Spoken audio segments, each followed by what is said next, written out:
న్యాయమైన ఉచిత విద్య, వైద్యం ప్రజలకు అందించడమే మా అంతిమ లక్ష్యం. ప్రజలను పేదరికం నుండి బయటకు తీసుకురావాలంటే వాళ్ళకి ఫ్రీ ఎడ్యుకేషన్ మరియు ఫ్రీ ట్రీట్మెంట్ ఇస్తే సరిపోతుంది.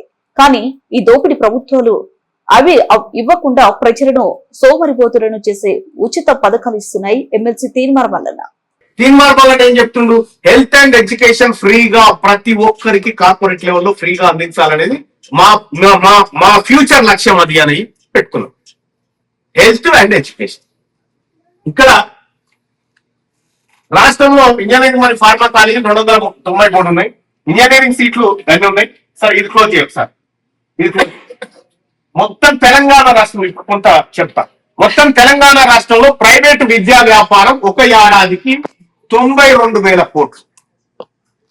ప్రైవేట్ విద్యా వ్యాపారం ఒక ఏడాదికి 92,000 కోట్ల బిజినెస్. ఈ 92,000 కోట్ల బిజినెస్ లో 74% బిజినెస్ రెడ్లు వెలమలు కమ్మల చేతుల్లో.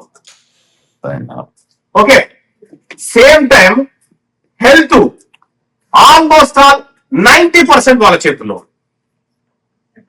90% అంటే మన తల్లిదండ్రులు ఎక్కువగా సంపాదించి ఖర్చు పెట్టే 2 రంగాలు ఏవైతే ఉన్నాయో అవి వాళ్ళ దుప్పిట్లో పెట్టారు. ఈ రోజుకి మీరు చూడండి,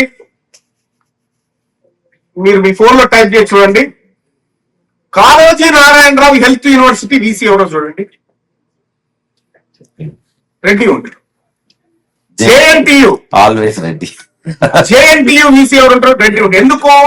రెడ్ల ఇంజనీరింగ్ కాలేజీలను, రెడ్ల మెడికల్ కాలేజీలను కాపాడడానికి కేవలం రెడ్లను మాత్రమే అక్కడ వీసీలో పెట్టారు.